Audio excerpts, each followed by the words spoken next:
I would just start with this question. What part of Mr. Comer's presentation was Russian disinformation? I mean, never forget what happened on October 19th, 2020, 15 days before the most important election we have in our country. Who's going to be the next president of the United States?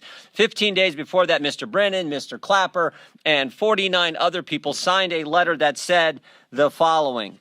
It is for these reasons that we write to say that the arrival on the U.S. political scene of emails purportedly belonging to Vice President Biden's son, Hunter, has all the classic earmarks of a Russian information operation.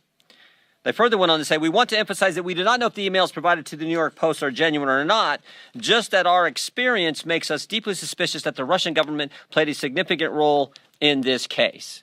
And of course, that letter became the pretext for suppressing this story, again, just days before the most important election we have in our country. So I would ask this, was J.P. Morgan's suspicious activity report to the Treasury Department, was that just a classic earmark of a Russian information operation?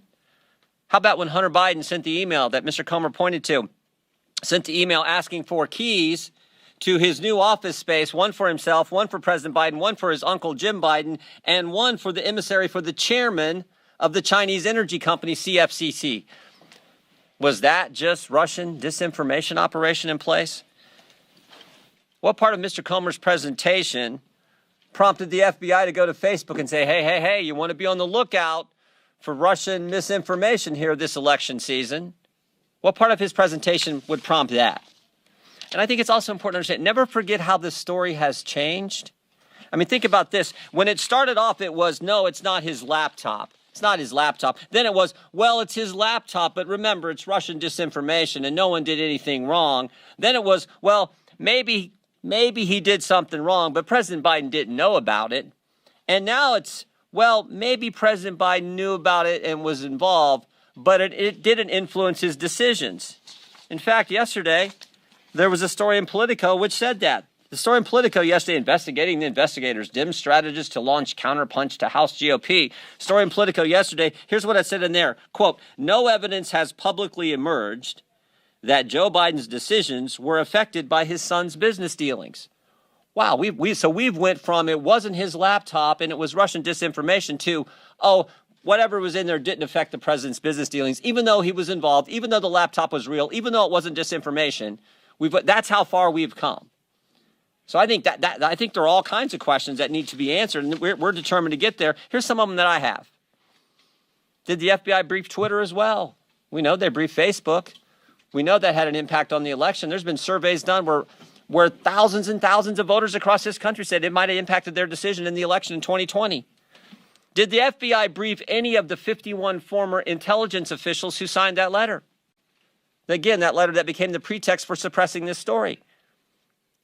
Who did the briefings? Who briefed Facebook? Here's a name that I think is interesting. Timothy Thibault.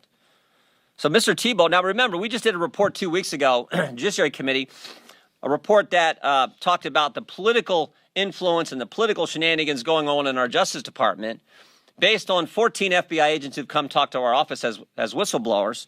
One of those agents said, and this is the term he used, he said, at the highest levels of the FBI, specifically the Washington field office, he said it's rotted to the core. Not talking about rank and file agents. They're doing good work. Talking about the top people at the Washington field office. We had another whistleblower who brought up the name Mr. Thibault and said Mr. Thibault is pressuring agents to catalog and categorize cases in a specific way to satisfy this narrative about domestic violence extremism. But what's interesting is a different whistleblower, one who didn't come to our office, a different whistleblower who went to Senator Grassley's office, said that Mr. Thibault, by the way, the head of the special agent in charge at the Washington field office, Mr. Thibault is also the guy who suppressed information about the Hunter Biden story in October of 2020.